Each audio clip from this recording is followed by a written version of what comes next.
Bismillahirrahmanirrahim. Seorang yang salih bernama As-Salat bin Ziyad Al-Halabi bercerita,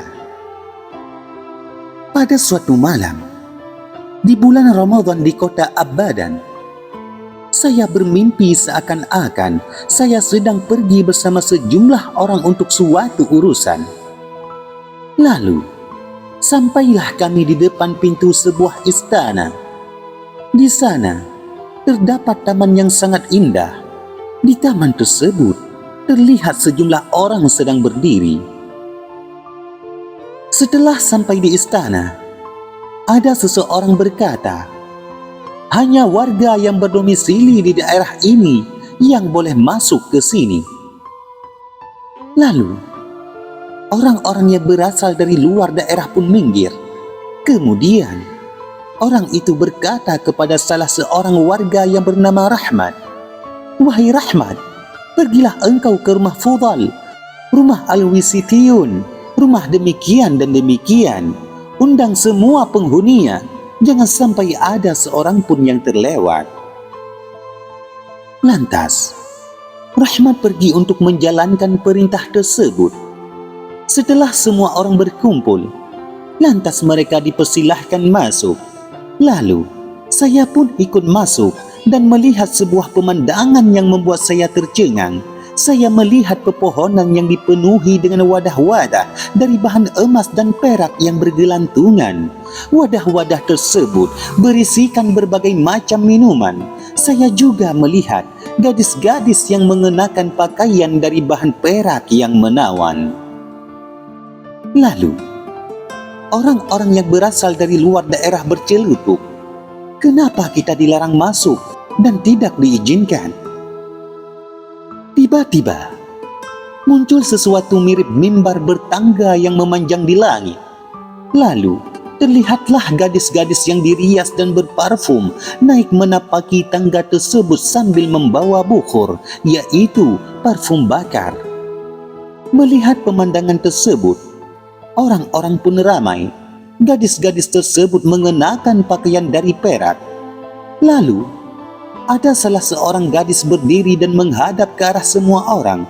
Lalu gadis itu berseru, "Ini adalah untuk orang yang rela meninggalkan kesenangan bersama istri, meninggalkan tempat tidur dan pergi menyendiri untuk beribadah, rela mengorbankan jiwanya, bukan bersenang-senang bersama anak dan istri, lebih memilih negeri keabadian daripada dunia yang fana. Wahai para pejuang, demi Tuhan pemilik kebajikan, sungguh Dia akan kembali kalian dari kebajikannya yang akan membuat hati kalian bahagia, tenteram, damai, aman, sentosa dan sejahtera tanpa ada lagi rasa takut, gelisah dan khawatir." Kemudian dia berkata, "Wahai bidadari, bacalah." Lalu bidadari yang disuruh pun membaca ayat 22-38 surat Al-Waqi'ah yang artinya, "Dan di dalam surgalah ada bidadari-bidadari yang bermata jeli, laksana mutiara yang tersimpan baik, sebagai balasan bagi apa yang telah mereka kerjakan. Mereka tidak mendengar di dalamnya perkataan yang sia-sia dan tidak pula perkataan-perkataan yang menimbulkan dosa. Akan tetapi mereka mendengar ucapan salam dan golongan kanan.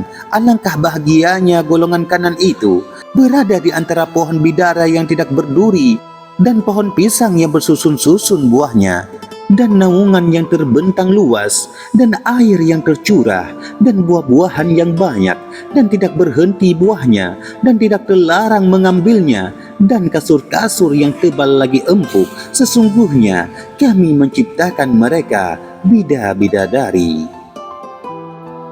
Kemudian dia kembali berkata, "Selamat buat kalian atas perolehan kalian terhadap kemurahan yang Maha Pemurah. Tetaplah kalian konsisten, karena di sisinya masih ada tambahan lagi, dan Dia Maha Dermawan lagi, Maha terpuji. Bertakbirlah kalian semua, karena sesungguhnya cahaya telah terbit." Lalu saya pun terbangun dalam kondisi sambil bertakbir. Sementara cahaya fajar ternyata memang sudah terbit. Lalu, saya meranjak mengambil air wudhu dan pergi ke masjid untuk menunaikan salat subuh. Usai salat, saya melihat sekelompok orang sedang membicarakan tentang kejadian yang sama seperti yang saya alami dalam mimpi. Ada di antara mereka yang berkata, "Wahai fulan, saya melihat engkau di tempat demikian dan demikian. Saya juga melihat engkau, wahai fulan, di tempat demikian dan demikian. Saya merasa mimpi itu benar-benar seperti sebuah kejadian yang nyata." Selanjutnya, diceritakan dari Mus'ab bin Sabit bin Abdullah bin Al-Zubair. Dia adalah sosok yang dalam sehari semalam salat sebanyak 1000 rakaat dan puasa terus seperti berikut. Pada suatu malam, saya bermalam di masjid. Setelah para jamaah pulang semua, lalu saya melihat seorang laki-laki datang ke rumah Nabi Muhammad, kemudian bersandar ke dinding, lalu berucap, "Ya Allah, Engkau tahu bahwa saya kemarin berpuasa, kemudian pada malam harinya saya tidak memiliki makanan untuk berbuka. Kemudian, pada hari ini saya tetap berpuasa, tapi malam ini saya juga tidak mendapatkan makanan untuk berbuka. Wahai Tuhanku, malam ini saya ingin makan sarip. Untuk itu, berilah saya makanan dari sisimu." Beberapa saat setelah itu, saya melihat seperti seorang pelayan masuk dari pintu kecil menara, tapi dia tidak tampak seperti pelayan manusia. Dia datang sambil membawa sebuah nampan, lalu meletakkannya di depan laki-laki tersebut. Lantas, laki-laki tersebut duduk dan makan. Lalu, dia melemparku dengan kerikil dan berkata, "Kemarilah." Lantas, saya pun beranjak mendekat. Waktu itu, saya pikir bahwa itu adalah makanan dari surga. Untuk itu, saya ingin coba untuk mencicipinya. Ketika saya ikut makan, rasa makanan itu tidak seperti rasa makanan dunia. Akan tetapi, karena merasa sungkan, akhirnya saya memutuskan untuk kembali ke tempat saya semula. Setelah laki-laki itu selesai makan, pelayan tersebut mengambil nampan yang ada, lalu beranjak pergi melalui jalan yang sama. Lalu, laki-laki itu pun pergi. Waktu itu, saya coba mengikutinya karena ingin tahu siapa sebenarnya orang itu. Akan tetapi, saya kehilangan jejaknya dan tidak tahu kemana dia pergi. Waktu itu, saya berpikir orang itu adalah Khidir alaihi salam. Ubaidullah bin Muhammad At-Tamimi bercerita, kawan-kawan bercerita bahwa ada seorang menjadi orang dekat seorang dermawan yang baik hati. Hal itu membuat hidupnya menjadi terhormat dan makmur. Segala kebutuhannya dipenuhi oleh si dermawan yang baik hati itu. Waktu terus berjalan, kemudian orang tersebut mulai bersikap tidak tahu berterima kasih, tidak menghargai kebaikan si dermawan dan membalas air susu yang diberikan selama ini dengan air tuba. Dia melaporkan si dermawan kepada Amir, yaitu gubernur, dan memfitnahnya dengan tuduhan-tuduhan dusta. Lantas, Amir memanggil si dermawan dan menyidangnya. Lalu si dermawan menyangkal semua tuduhan tersebut. Akan tetapi, si fulan mengatakan seperti itu tentang dirimu, kata Amir kepada si dermawan. Si dermawan pun terperangah keheranan dan merasa tidak percaya dengan apa yang dia dengar. "Ada apa denganmu?"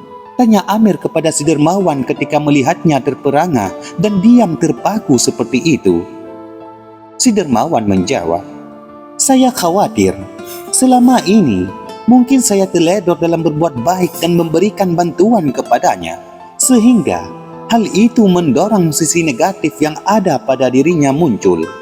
Lantas Amir pun menjawab, "Subhanallah, sungguh sangat mengherankan perbedaan karakter antara engkau berdua.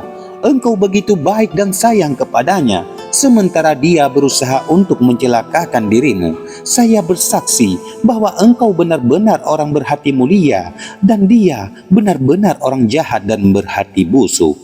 Kemudian Amir mempersilahkan dirinya untuk pergi. Pada saat si dermawan yang berhati mulia itu hendak beranjak pergi, Amir berkata kepadanya, "Semoga Allah memanjangkan hidup orang-orang sepertimu di tengah-tengah masyarakat. Tidak salah orang yang telah mengatakan, tak akan kau dapati perbuatan mulia dari rumah-rumah baik, melainkan pasti ada musuh-musuhnya dari rumah-rumah jelek." Wallahu a'lam bissawab.